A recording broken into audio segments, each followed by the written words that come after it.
I never imagined that the secret I had buried so carefully would come unraveling in a single night. But when my husband set a trap for me and my lover, we walked right into it, blind, reckless, and doomed.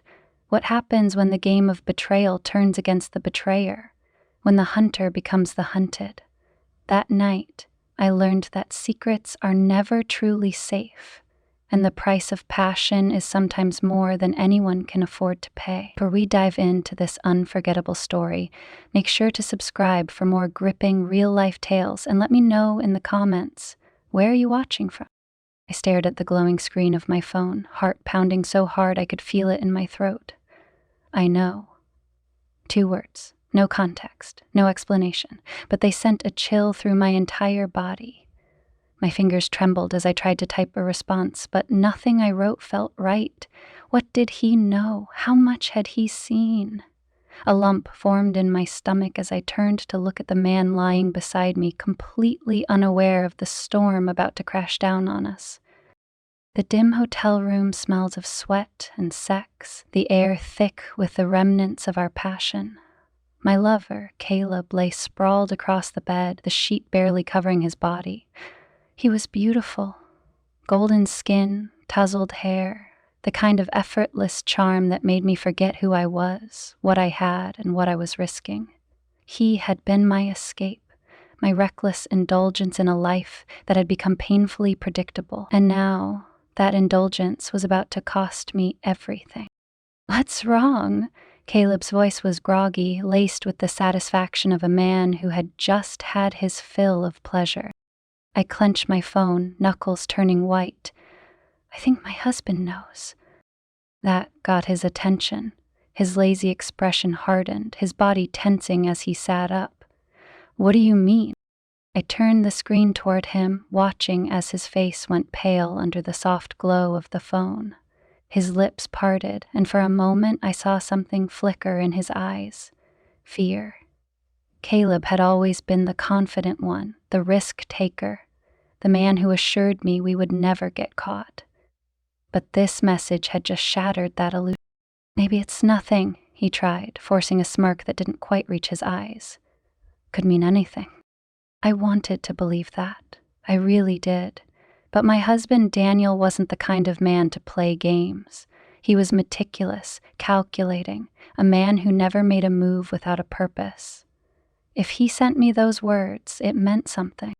And I had a terrible feeling I was about to find out what. I pushed myself off the bed, grabbing my dress from the floor and slipping it on with shaking hands. My mind raced through every interaction with Daniel over the past few weeks, searching for any sign that I had missed. Had he acted differently? Had he suspected me all along?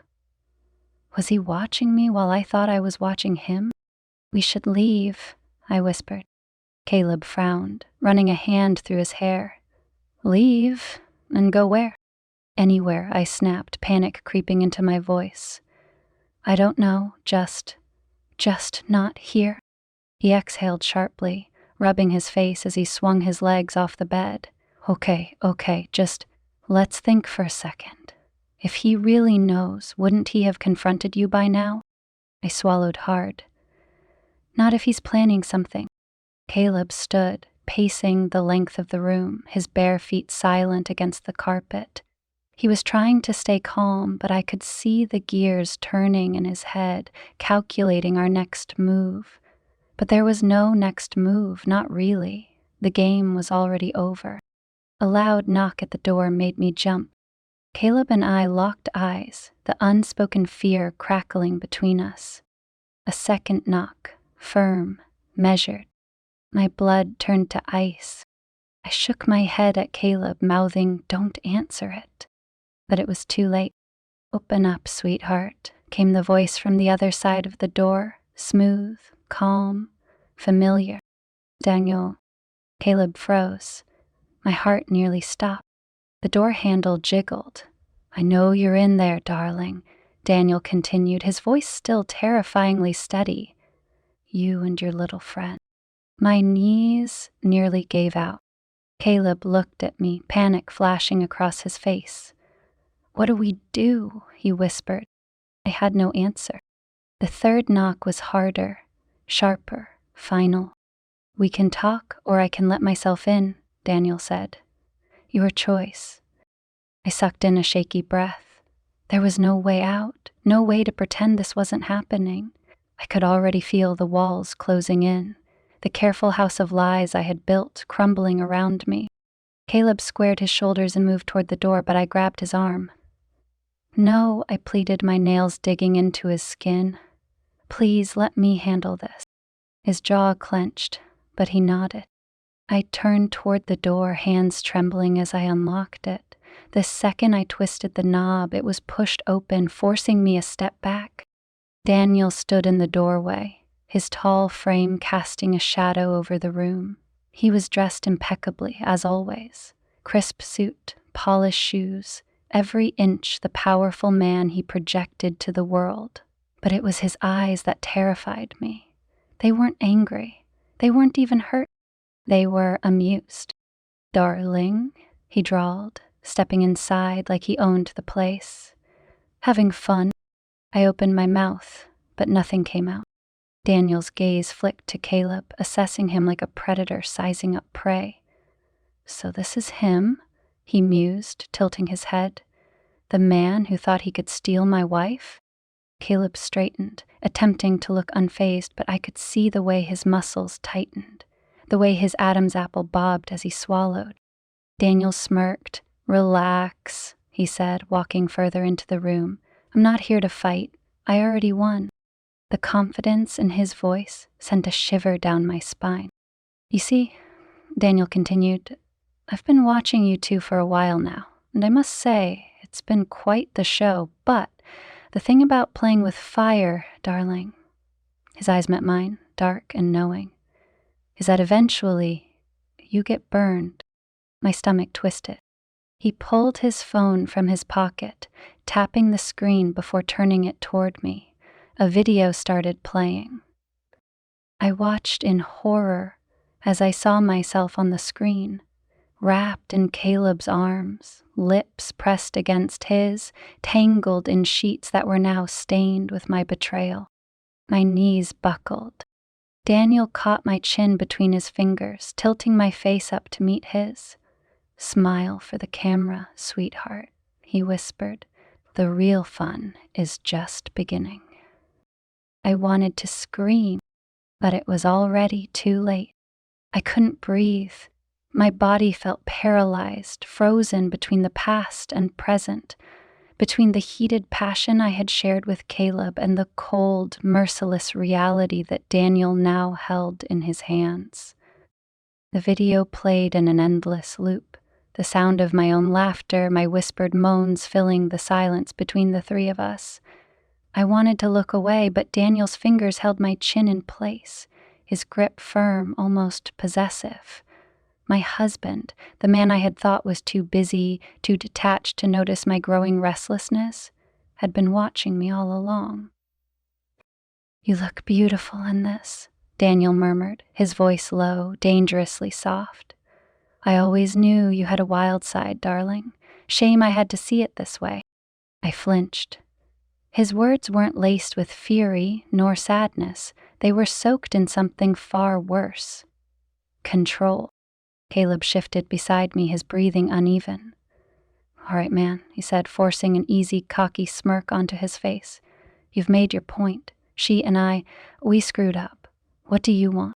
Daniel let out a slow chuckle, finally releasing my chin. He took his time, slipping his phone back into his pocket, straightening his already immaculate cuffs. Then he turned his attention to Caleb. "That's a very good question," Daniel mused, his eyes gleaming. "What do I want?" The way he said it sent a chill through me. I had never been afraid of my husband before. Even in the worst fights, even in the nights I had lain beside him feeling unseen, unheard, I had never feared him. But tonight was different. Tonight he was something else entirely. He was a man who had set a trap and watched us walk right into it. "I could destroy you," Daniel continued, taking a step toward Caleb, his tone conversational. "Both of you, actually. I have enough evidence here to humiliate my dear wife, make sure she walks away from our marriage with nothing. His gaze flickered back to me, watching my face carefully. I could show this to your employer, Caleb. Tell them what kind of man they have representing their company.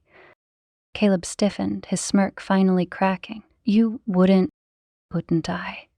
Daniel cut him off, arching an eyebrow. You don't know me, do you? But I know you. My breath caught in my throat. Daniel had been planning this for longer than I realized. You're a charmer, my husband continued, circling Caleb like a lion stalking prey. Handsome, confident. You know exactly what to say to get what you want. Women like my wife. His voice dripped with mockery. Fall for men like you all the time. Caleb's fists clenched at his sides. So what now?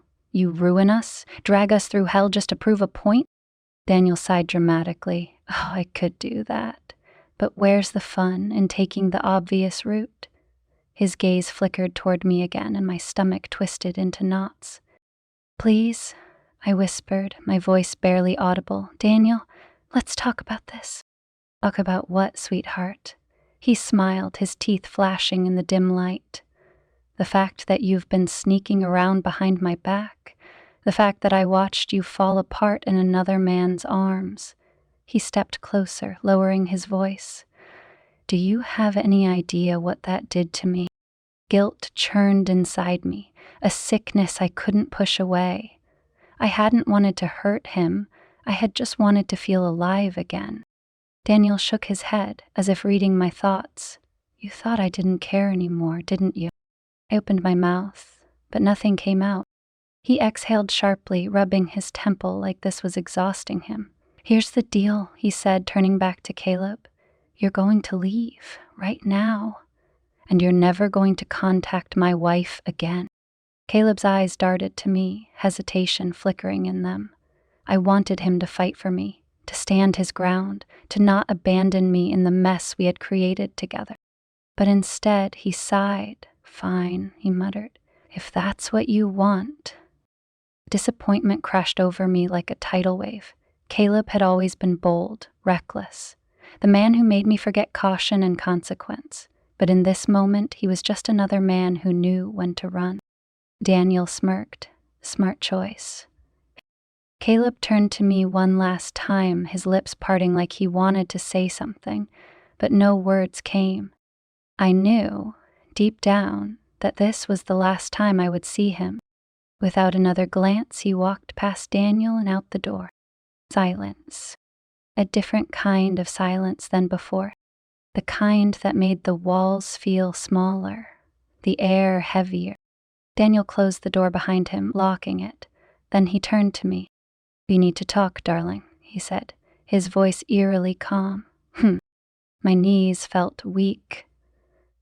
Daniel, he sighed, rolling his shoulders. You know, I considered a lot of options when I found out about this little affair of yours. He started pacing. I could have left you, could have exposed you, could have made you beg for forgiveness. I swallowed hard. What do you want? His lips curled into a slow, predatory smile. I want to watch you squirm. My breath hit. I want you to understand what it means to lose control, he continued, stepping closer. Because that's exactly what you did, isn't it? You let a stranger take control of you, take what's mine. His fingers trailed along my jaw, deceptively gentle. And now, it's my turn. I jerked away, my heart slamming against my ribs. You can't just keep me here like some prisoner. Daniel chuckled, shaking his head. Oh, sweetheart, he murmured. You don't even know what real captivity feels like. I took a shaky step back. Daniel, please. His eyes darkened, his amusement fading. I gave you everything, he said, his voice dropping into something dangerous. And this is how you repay me? Tears welled up in my eyes. I was lonely, I admitted, the words cracking as they left my throat. You You shut me out, Daniel. You made me feel invisible." His expression flickered, just for a second. Then, just as quickly, he masked it with another cold smirk. "And so, your solution was to spread your legs for the first man who made you feel special?" Shame burned through me. "That's not. Save it." His voice was sharp, final. "We're past excuses, sweetheart." I braced myself. "So what happens now?" Daniel tilted his head, studying me. Then, without breaking eye contact, he pulled his phone from his pocket again and hit record. My stomach dropped. "This is how it's gonna go," he said. "You're gonna tell the camera exactly what you did. Every dirty little detail." My hands clenched into fists. "You're insane." His smile was pure ice. "No, darling," he said, taking a slow step forward. "I'm just better at this game than you are." I wanted to scream, but I already knew this was far from over. My body turned ice cold as I stared at the phone in Daniel's hand. The small red dot on the screen signaled that it was already recording, capturing every moment of my humiliation. "Go on," he urged, voice smooth as silk, yet dripping with control. "Tell the camera what you did, sweetheart. Say it nice and clear." I shook my head, my breath coming out in ragged gasps. "Daniel, please, you don't have to do this." His expression darkened. "You're in no position to beg me for anything, darling." He took a slow step closer, forcing me back until my spine hit the cold wall of the hotel room. "You want to play the victim now, after everything you did?" Tears stung my eyes. "I never meant to hurt you," I whispered. He scoffed, tilting his head as if considering my words. "Oh, I believe you, but intentions don't erase actions, do they?" His grip on the phone tightened. "Confess. Now."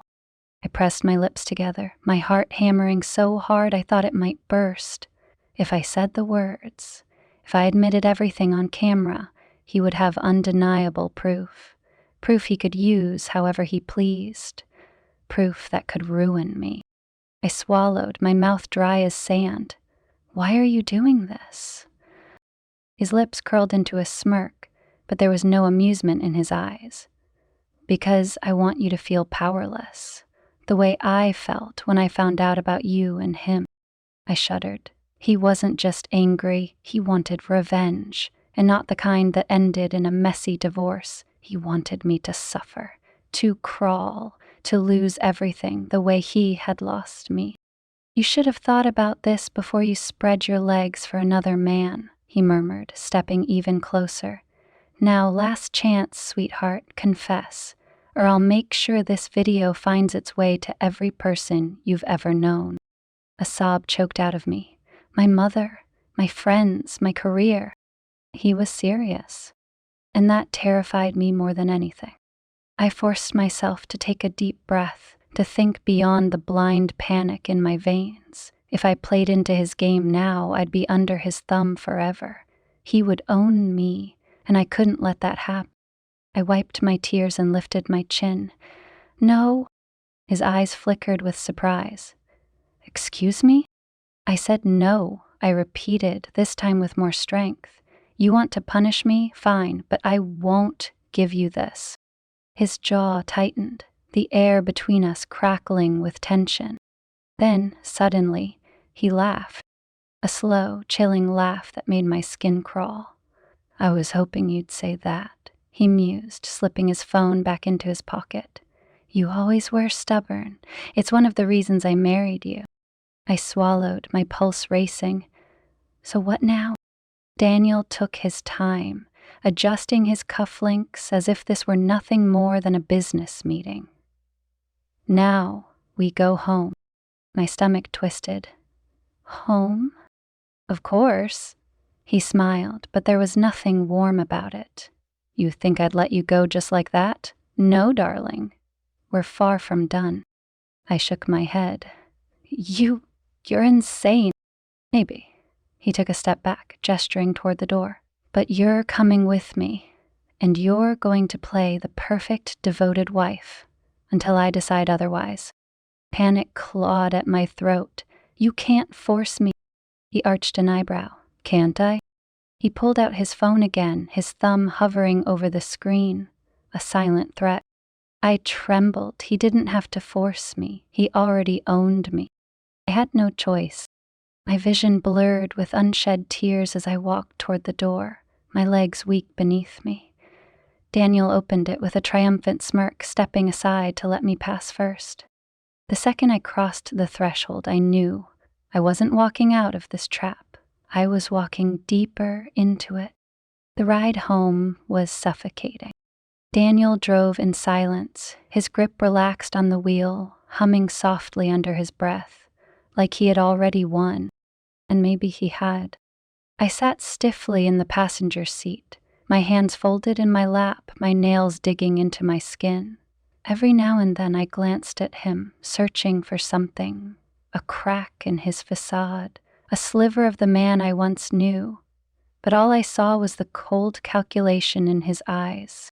You're quiet, he remarked after a while, his tone light. Regretting your choices yet? I swallowed back the lump in my throat. What do you want from me, Daniel? His fingers tapped against the wheel. I want you to understand what it feels like to be powerless, he murmured, to have your choices stripped away, the way you stripped mine when you decided to betray me. My stomach churned.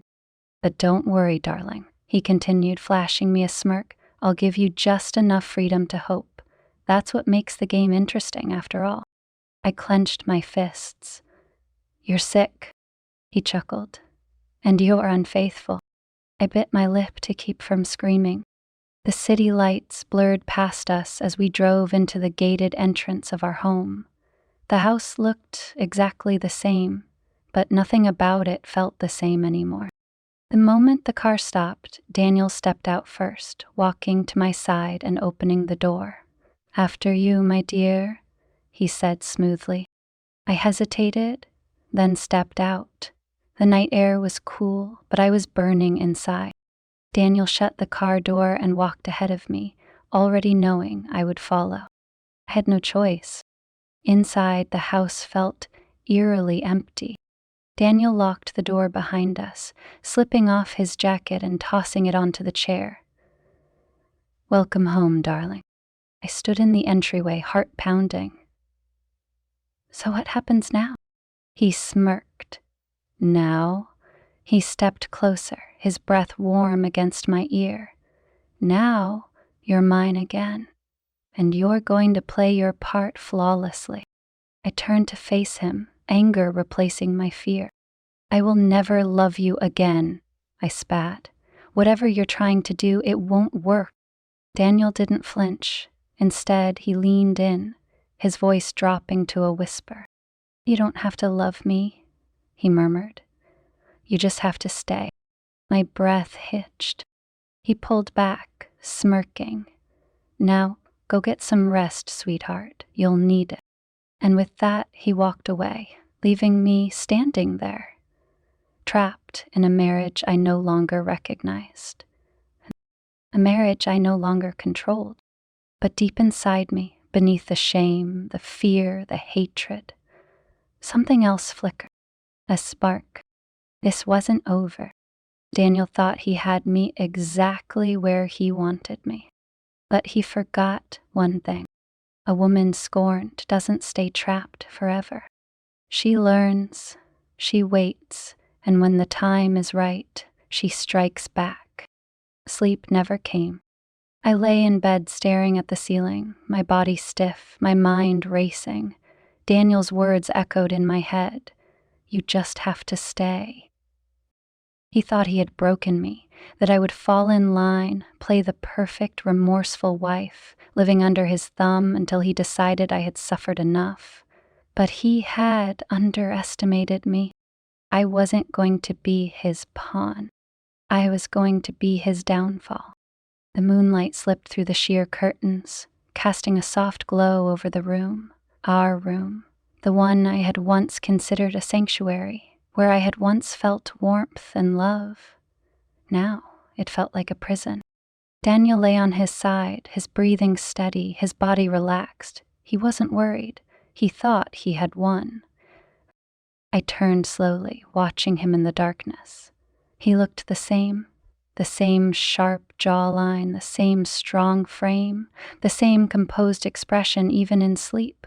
But he wasn't the man I had married anymore. Or maybe he had been this man all along. Maybe I had just never seen it before. A wave of nausea rolled through me. How could I have been so blind? I closed my eyes, forcing myself to breathe, to push past the suffocating weight of my mistakes. There had to be a way out, a way to turn the tables. I just had to be patient. The next morning, Daniel was already up, dressed in a crisp suit, his tie perfectly in place as he sipped his coffee at the kitchen counter. "Morning, sweetheart," he greeted, his voice smooth. Too smooth. I forced a small smile, wrapping my robe around me tighter. "Morning." He gestured to the steaming cup across from him. "Made you coffee." I hesitated, my fingers curling around the handle. "Thank you." He watched me as I took a sip, his gaze unreadable. "Did you sleep well?" I swallowed, meeting his eyes. "Not really." A smirk tugged at the corner of his lips. Shame, I slept like a baby. I wanted to throw the coffee in his face. Instead, I smiled. "Good." His smirk widened. "You're catching on fast." I sipped my coffee again, keeping my face neutral. He wanted me submissive, obedient. Fine, let him think I was playing along. Let him believe he had won, because that was the only way I could win. Daniel leaned against the counter, studying me. "I've been thinking." I raised an eyebrow. "About what?" He took his time, tapping his fingers against the mug. "About how we move forward from this." I stiffened. This was it. His next move. I placed my coffee down carefully. "And?" His expression didn't change. "You're going to stay by my side, be the wife you pretended to be before all of this." My stomach twisted, but I forced myself to stay calm. "And if I refuse?" He chuckled. "You won't." I clenched my jaw. "Why? Because of your little video?" He tilted his head, amused. "Because you have too much to lose." Anger bubbled beneath my skin. "And what do you get out of this?" His smile was slow, calculated. So I swallowed hard. "You really want me to just pretend none of this happened?" "Not pretend," he corrected. "Just accept your reality." My fingers tightened around the mug. "And what about you?" "What about me?" I forced a casual shrug. "You expect me to be the perfect wife after what I did. But what about you? Are you going to be the perfect husband?" Something flickered in his eyes. "I never cheated on you." "But you've been playing a game, haven't you?" I countered. "You've been waiting, watching, setting your little trap." I leaned in slightly. "That's not exactly love, is it?" His smirk faded. For the first time, I saw something else behind his gaze. A crack in his perfect composure. "You can call it whatever you want," he finally said, his voice lower. "But at the end of the day, you belong to me. And as long as you do, I decide what happens next." I swallowed down the rage clawing at my throat. "And how long do you plan to keep me like this?" He smiled. "Until I get bored?" I nodded slowly, as if absorbing his words. So that was his endgame. He didn't want to stay married forever. He wanted to watch me bend before he finally let me go. Fine, I could play this game too. For the next week, I did exactly what he wanted. I played the role of devoted wife, smiling when needed, acting remorseful when necessary. I knew he didn't fully trust me yet. He was waiting for me to slip up, waiting for signs that I was still trying to fight back. But I didn't give him any. Every calculated move he made, I matched with one of my own. When he kissed me, I let him. When he tested me, I passed. I let him believe he had broken me, because that was the only way I could make my move. By the second week, I had learned everything I needed to know. Daniel was meticulous, but he was also arrogant. He believed he was untouchable. That belief made him careless. His laptop password? Easy. Our wedding anniversary. His phone? Fingerprint access. And the files he kept? Oh, they were interesting. Very, very interesting. I scrolled through his emails late one night while he was asleep, my heart pounding in my chest. There were bank transfers, offshore accounts, conversations with people he shouldn't have been talking to, illegal transactions. And then, there it was, an email thread. My breath caught in my throat as I read the subject line. Private investigator report, wife's affair. He had been watching me for months, placing bets with his colleagues on how long it would take for me to slip up. I scrolled through, my hands shaking. This wasn't just about revenge. This was entertainment for him. He had been playing me from the start, and he thought he was the only one who could set a trap. He had no idea who he was dealing with. The next morning, I was ready. I walked into the kitchen, wrapped in my robe, smiling sweetly. "Morning," I greeted, pressing a kiss to his cheek.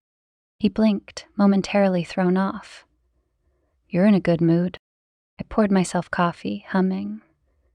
"I just realized something last night." He sipped his coffee. "Oh?" I turned to face him, my smile never wavering. I realized. I set my cup down, tilting my head. "You're not as smart as you think you are." His smirk faltered. "Excuse me?" I leaned closer, dropping my voice. "You were watching me all this time, setting your little trap. But you never considered something, did you?" He narrowed his eyes. "And what's that?" I grinned. "That I'd set one for you, too." His face paled. And just like that, the game had shifted. This time, he was the one walking into the trap. Daniel's face didn't change at first. His smirk twitched at the edges, his fingers drummed lightly against the counter, but his eyes betrayed him. For the first time I saw it. Doubt. He wasn't sure if I was bluffing. I smiled, leaning closer, dropping my voice just low enough to make him uncomfortable. "You think you know everything, don't you?" I whispered, letting my words linger in the air. "That you had it all planned out? That I was stupid enough to just accept this?" His jaw clenched. "You're playing a dangerous game, darling." I tilted my head. So a muscle twitched in his cheek. I could almost hear the wheels turning in his head, analyzing every moment of the past 2 weeks, trying to pinpoint where he had slipped up. Good. Let him scramble. He leaned back against the counter, crossing his arms, trying to regain control. "All right," he murmured. "I'll bite. What exactly do you think you have on me?" I took my time, letting him stew in the silence, dragging it out just enough to make him uneasy.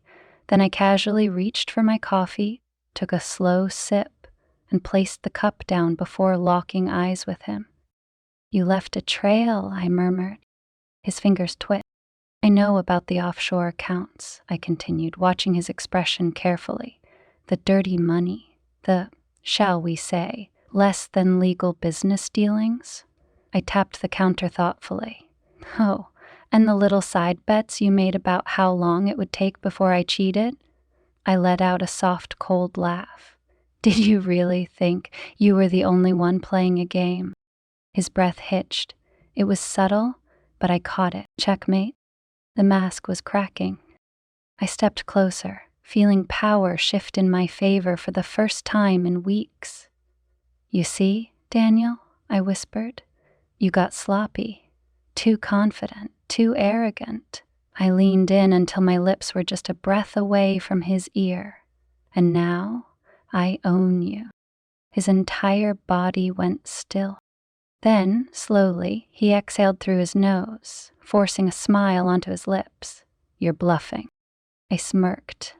"Am I?"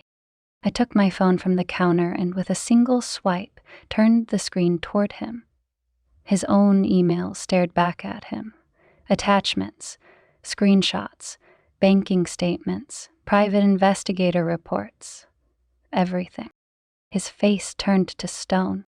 Silence stretched between us like a taut wire, humming with electricity. Then, finally, he let out a quiet chuckle, shaking his head. "Well, well," he murmured. "I have to admit, I didn't see this coming." I shrugged, keeping my voice smooth. "That's because you underestimated me." His eyes flicked to mine, sharp as a blade. "What do you want?" Now we were speaking the same language. I smiled. "Simple. You're going to let me go. Clean. No divorce scandal. No leaked videos. No revenge plot. You will walk away with your reputation intact, and I will do the same." His lips pressed together. "And if I don't?" My smile didn't falter. "Then this little collection of evidence goes to the highest bidder. Your business partners, the authorities, maybe even the press." I shrugged, feigning innocence. "I guess it all depends on how cooperative you feel." His nostrils flared. He hated this, hated losing, hated being outplayed. I watched the internal battle rage within him, his mind running through every possible counter-move, every way he could still flip this back in his favor. But there was nothing left. He had backed me into a corner, and I had turned it into a trap. Finally, he exhaled, his shoulders lowering just slightly. "You really are full of surprises," he murmured. I lifted a brow. "You should have known that from the beginning." Silent. Then, slowly, he extended his hand. "Fine. We have a deal." I didn't take it. Instead, I simply nodded. "Good." And just like that, I had won. The next few days moved quickly. Daniel arranged for our separation in the most discreet way possible. No press, no public humiliation. The divorce was settled behind closed doors, quiet, efficient, and exactly on my terms. I packed my things without a word. He didn't try to stop me. But the night before I left, as I was zipping up my suitcase, I felt him watching me from the doorway. "You don't have to leave like this," he said. I didn't turn around. "Yes, I do." "You got what you wanted," he murmured. "You're free. And yet," he tilted his head, "you still look miserable." I didn't respond, because for all my victory, for all the power I had reclaimed, there was still a hollow ache inside me. Not for him, but for what I had lost along the way. Myself. Daniel let out a soft chuckle. "You'll miss me." I finally turned to face him. "No," I said quietly, "but I'll miss the woman I used to be before I met you." Something flickered in his eyes. For a brief, fleeting moment, I saw it, regret. But then, just as quickly, it was gone. He smiled, stepping back. "Goodbye, darling." I didn't say it back. I simply grabbed my suitcase and walked out of that house for the last time. Freedom felt strange. For the first few weeks, I wandered through my new life like a ghost, unsure of who I was without the marriage, without the affair, without the lies and betrayals that had defined me for so long. I had won the battle, but I was still fighting myself. Until one evening, months later, as I sat in a small cafe staring out at the city lights, I heard a familiar voice. "Didn't think I'd ever see you again." My heart stopped. Slowly I turned. Caleb. He looked different. Older, maybe. Or maybe I was just seeing him through new eyes. He sat down across from me, studying me carefully. "So, you survived." I let out a soft laugh, shaking my head. "I did more than that." His gaze softened. "I'm sorry for leaving you that night." I nodded, swallowing. I know. Silence settled between us, filled with things left unsaid. Then, finally, he smiled. So, where do we go from here? I looked at him, then out at the city beyond. A new life, a second chance, a future that was mine to shape. I exhaled. I don't know, I admitted. And for the first time in a long time, that felt like the most exciting answer of all. The moment Caleb sat across from me, it felt like the air in the cafe changed. The world outside blurred, the distant honking of cars, the murmur of other patrons, the soft hum of the espresso machine, it all faded into nothing.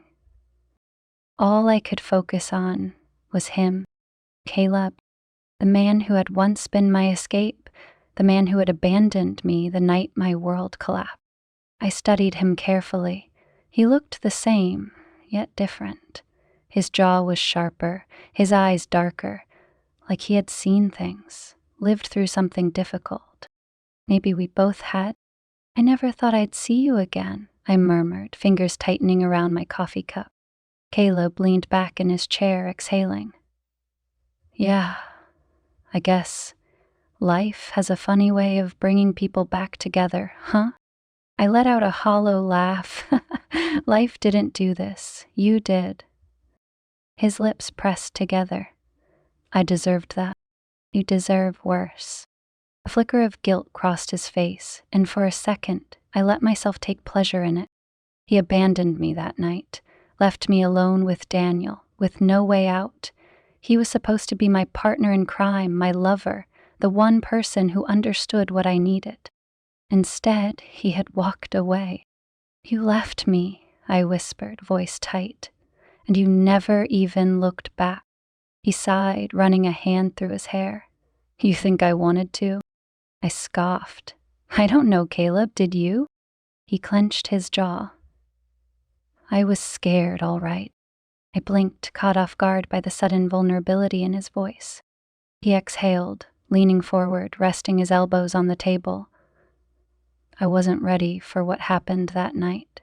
Your husband wasn't just some jealous guy catching his wife cheating. He was something else.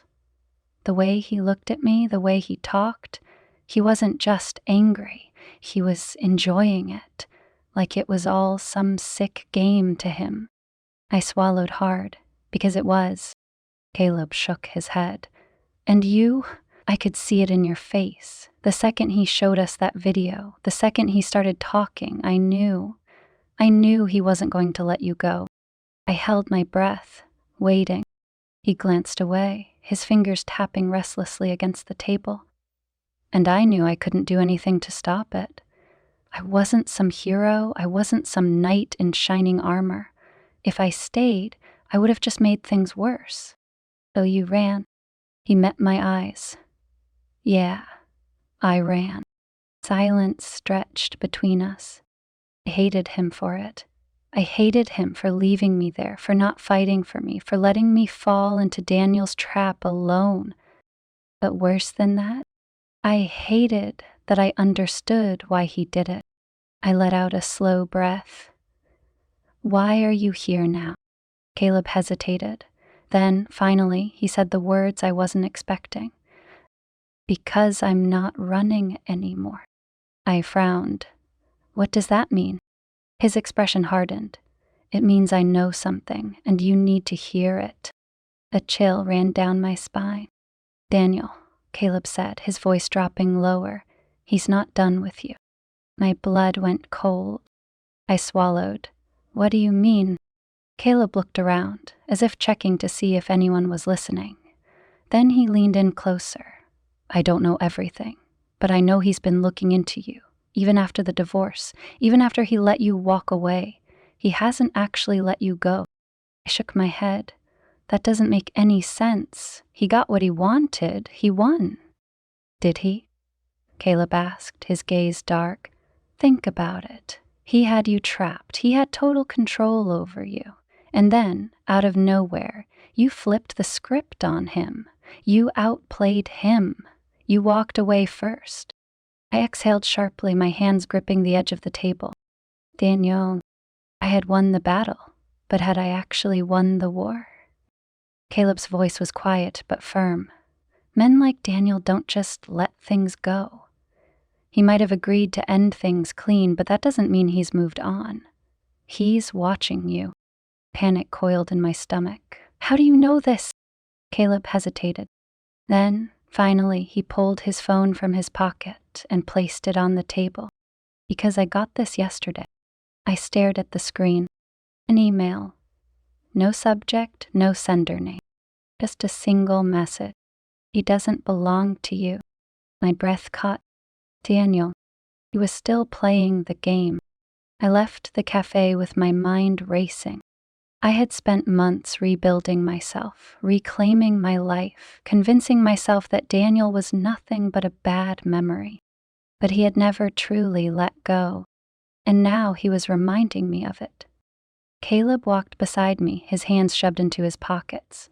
You okay? I let out a humorless laugh. Not even a little. He sighed. What do you want to do? I stopped walking, turning to face him. I want to finish this. His brows furrowed. Finish. I exhaled, my pulse pounding in my ears. Daniel thrives on control. He likes knowing he has the upper hand. If he's still watching me, if he's still keeping tabs, it means he still thinks I'm playing by his rules. Caleb frowned. Anne, I smiled, slow and sharp. And it's time I rewrite the rules. The plan took shape over the next week. I knew Daniel. I knew his patterns, his weaknesses, his ego. And most importantly, I knew that he couldn't resist a challenge. So I gave him one. I started small, posting pictures online, dinners with Caleb, nights out, little hints that I had moved on, nothing blatant, nothing obvious. Just enough to make him wonder. Just enough to make him angry. And it worked. 3 days later, Caleb got another email. You're making a mistake. I smirked. Bingo. He's taking the bait, I told Caleb as I poured us drinks in my apartment. Caleb leaned against the counter, shaking his head. You're playing with fire. I know. He studied me for a moment. And you're not scared? I took a sip of my wine. I'm terrified. He exhaled. So why are you doing this? I placed my glass down, meeting his gaze. Because Daniel thinks I still belong to him, and I need to show him that I don't. The final move came a week later. I sent Daniel a message. Just 3 words. Let's talk tonight. Then I waited. And just as I knew he would, he came. The knock on my door was slow, measured. My pulse thrummed, but I took a deep breath, squared my shoulders, and opened it. Daniel stood there, looking just as polished, just as powerful as ever. But I saw it now, the slight tension in his jaw, the flicker of uncertainty in his eyes. He wasn't sure what was about to happen. And for the first time, I was the one in control. Come in, I said smoothly. He did. And as I closed the door behind him, this was the end game, and I was about to win. The door clicked shut behind Daniel, sealing us in. For a moment, neither of us spoke. The air was thick with unspoken words, tension thrumming between us like a wire stretched too tight. He stood there, hands in his pockets, eyes scanning my apartment. He was looking for signs of something. Weakness, fear, hesitation, but he wouldn't find them. Not anymore. You wanted to talk, he finally said, his voice smooth, controlled. I crossed my arms, leaning against the counter. Yes. His lips twitched. About what, sweetheart? I ignored the familiar term, the false affection laced in his voice. You've been watching me. Daniel tilted his head slightly, as if considering whether to deny it. Then he simply shrugged. Maybe. I exhaled slowly, forcing myself to stay calm. Why? A small smirk tugged at his lips. Because I can. Rage flared inside me, but I kept my expression neutral. He wanted a reaction. I wouldn't give him one. "Let me make something clear," I said, stepping forward. "Whatever game you think you're playing, it's over." His smirk widened. "Is it?" I didn't waver. "Yes." He took a slow step toward me, closing the distance just enough to remind me of the control he used to have. "And what if I disagree?" I lifted my chin. "Then you'll lose." Daniel studied me, amusement flickering in his eyes. But beneath it, there was something else, something colder. "You've changed," he mused. I smiled. "You have no idea." Silence stretched between us. Then, finally, he exhaled, shaking his head. "What do you want, darling?" I met his gaze without flinching. "I want you to stop watching me, stop following me, stop pretending you still have any control over my life." He chuckled. "And if I don't?" I smiled. "Then I'll destroy you." For the first time, his smirk faded. I stepped closer, my voice low, steady. "I still have the files, Daniel, the accounts, the records. You thought I'd just move on and forget?" I let out a soft, cold laugh. "You underestimated me once. Don't make that mistake again." His jaw tightened. You wouldn't." I tilted my head. "Wouldn't I?" He inhaled sharply, his fingers curling into fists at his sides. "And what do I get in return?" I smiled. "Your freedom, just like I got mine." Daniel held my gaze for a long moment, the weight of everything shifting between us. Then, finally, he nodded. "Fine," he murmured. And just like that, it was over. He turned, walking toward the door. Just before he stepped out, he paused, glancing back at me. "You were my greatest mistake," he said softly. I held his gaze, unwavering. "And you are mine." He let out a quiet chuckle, then walked away. The door shut behind him, and I breathed. For the first time in a long time, I was truly free. Epilogue. A new beginning. Weeks passed. I didn't hear from Daniel again. No messages, no threats, no mysterious figures lurking in the shadows. It was over. And yet I still found myself looking over my shoulder sometimes, expecting to see him standing there, smirking, waiting to remind me that I was still in his game. But he never came. And little by little, I let myself believe in the silence. One evening, as I sat on my balcony, watching the city lights flicker below, a familiar voice broke the quiet. "You did it," Caleb said, leaning against the railing beside me. I smiled, taking a sip of my wine. "Yeah, I did." He studied me for a moment. "How do you feel?" I thought about it.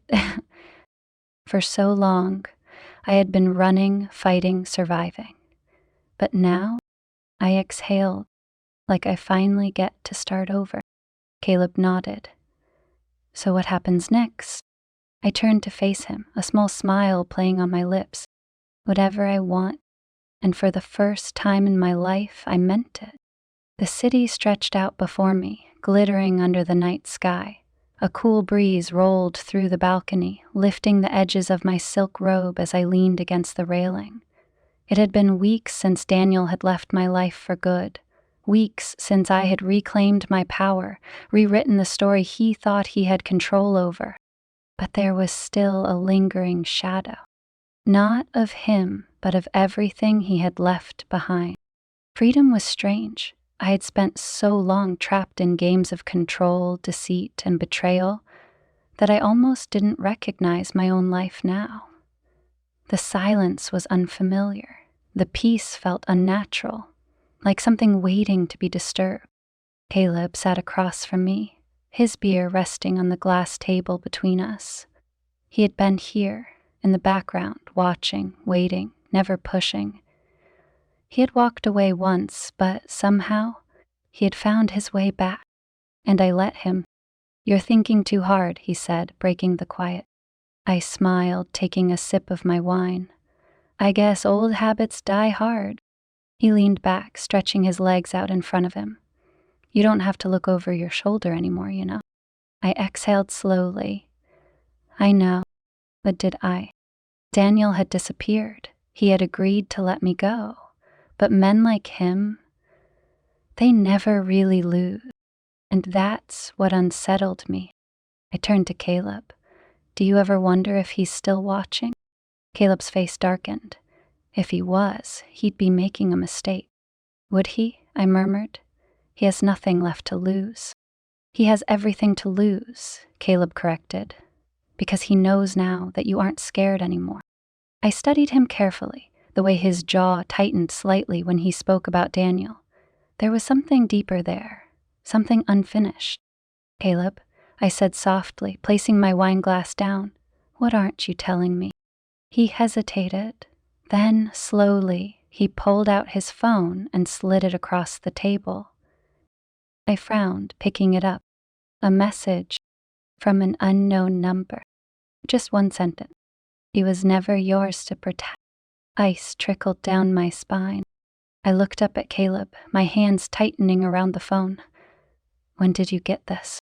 Last night, he admitted. My heart pounded. And you didn't tell me? He sighed. Because I knew what you'd do. I swallowed hard.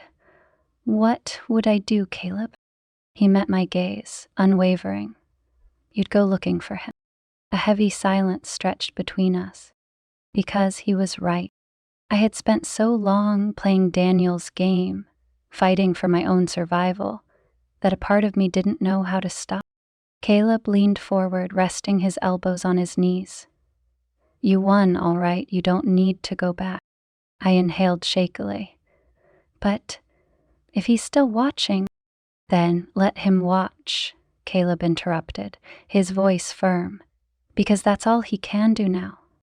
I wanted to believe that. I wanted to believe that Daniel was truly gone, that this was just his last pathetic attempt to remind me he still existed.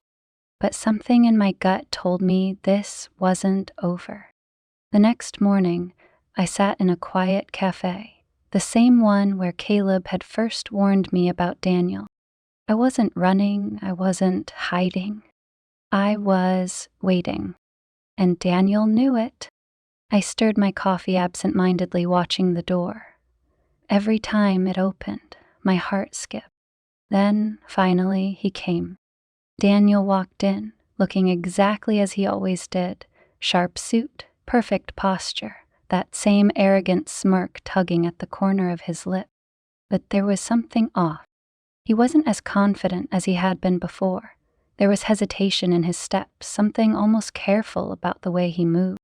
He saw me instantly and walked over, sliding into the seat across from me like it was the most natural thing in the world. For a moment, we just looked at each other. Then he smirked. I was wondering how long it would take before you reached out. I arched an eyebrow. Funny, I was wondering the same thing about you. His fingers tapped lightly against the table. So tell me, darling, why am I here? I leaned back, crossing my arms. Because you sent Caleb that message. Daniel didn't even blink. Did I?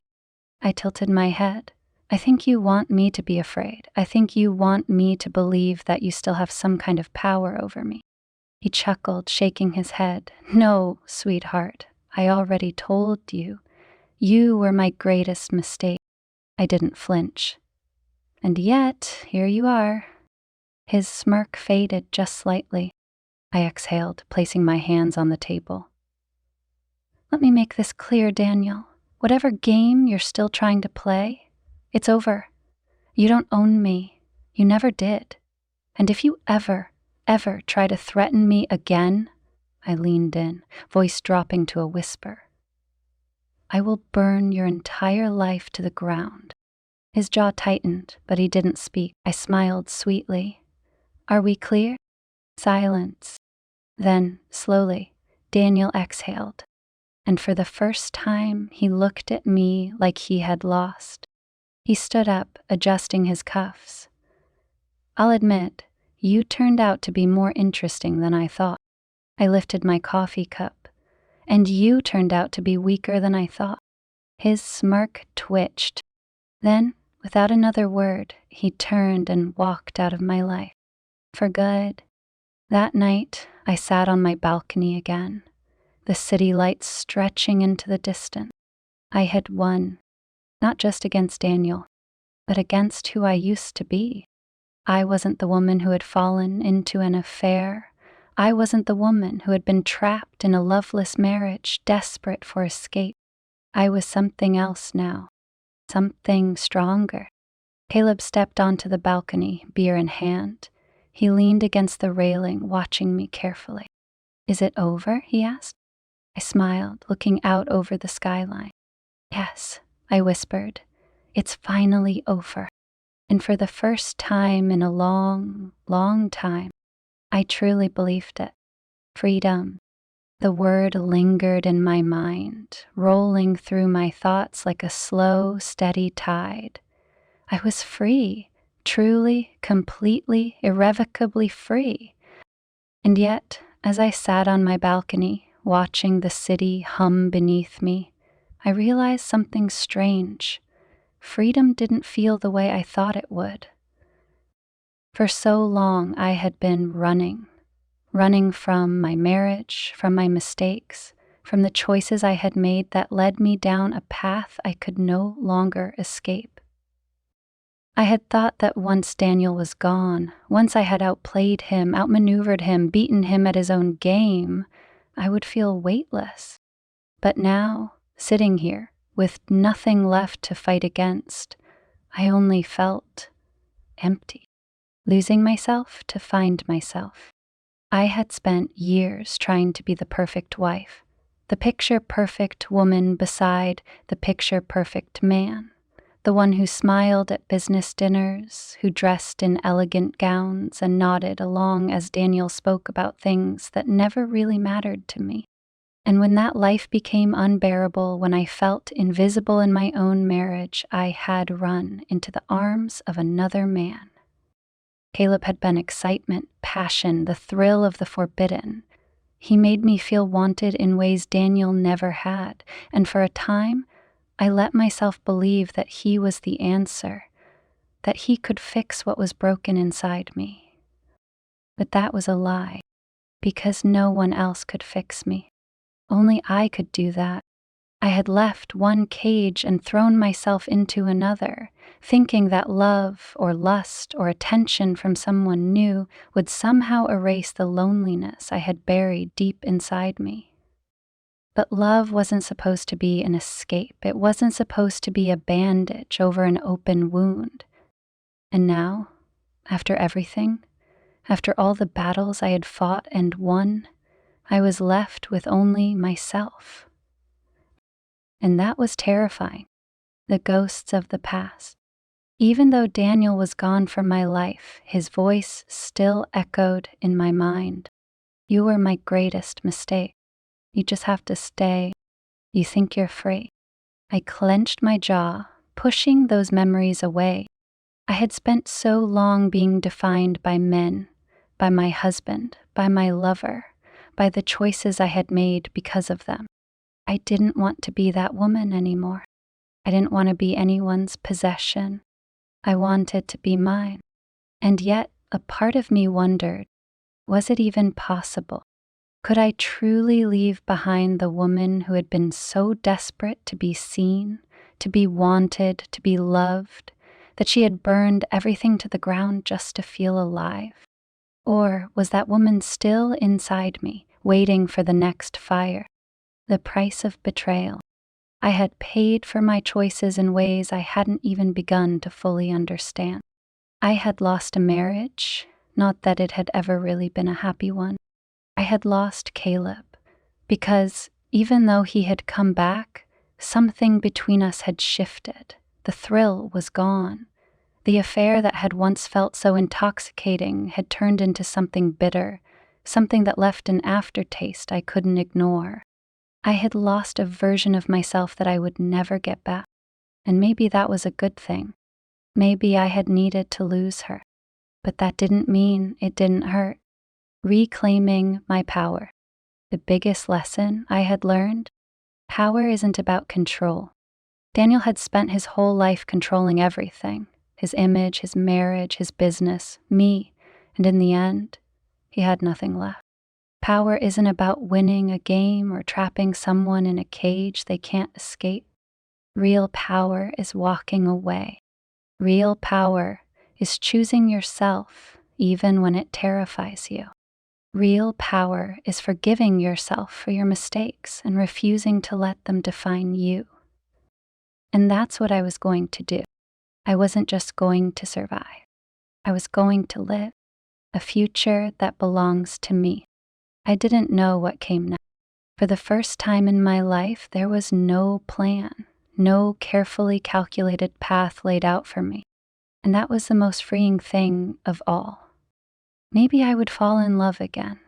Maybe I wouldn't. Maybe I would move away, start fresh somewhere where no one knew my name or my past. Maybe I would finally stop looking over my shoulder, waiting for the next disaster to strike. Or maybe I would just exist for a while, and that was enough. Because I wasn't running anymore. I wasn't hiding. I wasn't trapped. I was free, and I wasn't going to waste another second of it. The city stretched before me, a sea of lights blinking against the dark horizon.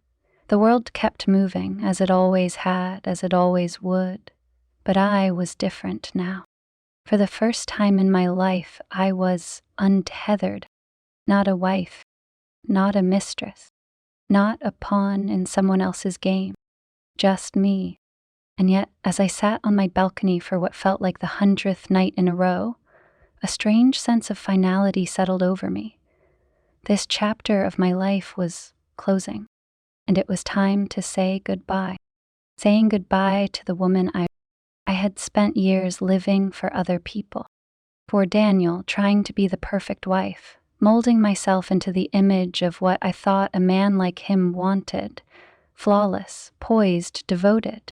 For Caleb, trying to be reckless and passionate, convincing myself that desire could replace the deeper, more painful things I refused to confront.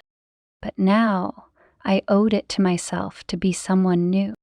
Or maybe, just maybe, to finally be who I was always meant to be. The woman who no longer sought validation in someone else's arms. The woman who no longer needed to be chased, desired, or owned. The woman who no longer feared being alone. I inhaled deeply, letting the cool night air fill my lungs. This is the last time I will look back. I had spent too much of my life living in the past, drowning in guilt and regret, reliving mistakes instead of learning from them. No more. I was done mourning the woman I used to be. She had served her purpose. She had fought her way through fire and betrayal. And now, it was time to let her go. The last goodbye. The next morning, I found myself standing in front of my old house, the house I had once shared with Daniel. I didn't know why I had come. Closure, maybe? Or maybe I just needed to see it one last time. The towering walls, the perfectly manicured lawn, the expensive cars in the driveway. It all looked exactly the same, untouched, unchanged, like I had never lived there at all.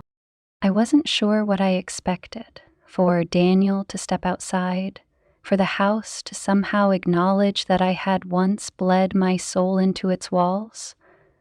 But it was just a house, just bricks and windows and doors. It didn't hold me anymore, and neither did he. I let out a breath I hadn't realized I'd been holding, and with it, I let go of the last piece of my past. I turned and walked away without looking back. The final conversation. That night, as I packed the last of my things, my phone buzzed. Daniel. For a moment, I considered ignoring it, deleting his name from my life the way I should have done a long time ago. But something inside me told me this was the real ending. He answered, Silence. Then, his voice. So, this is really it. I swallowed. Yes. More silence, a long pause heavy with everything left unsaid. I hope you know, he murmured. I never hated you. I exhaled slowly. I never hated you either. And it was true. I pitied him. I pitied the man who had spent his entire life trying to control everything, only to realize control is an illusion.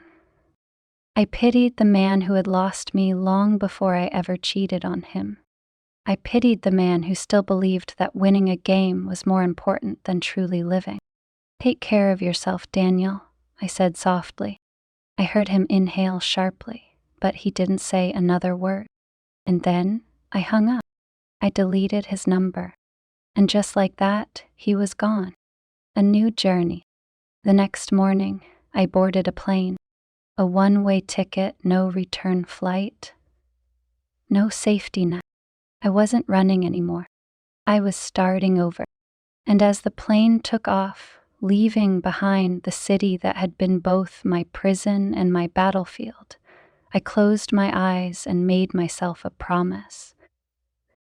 I will never belong to anyone but myself again, because in the end, love wasn't about possession. Desire wasn't about escape. Freedom wasn't about running away. It's about choosing yourself. And for the first time in my life, I finally had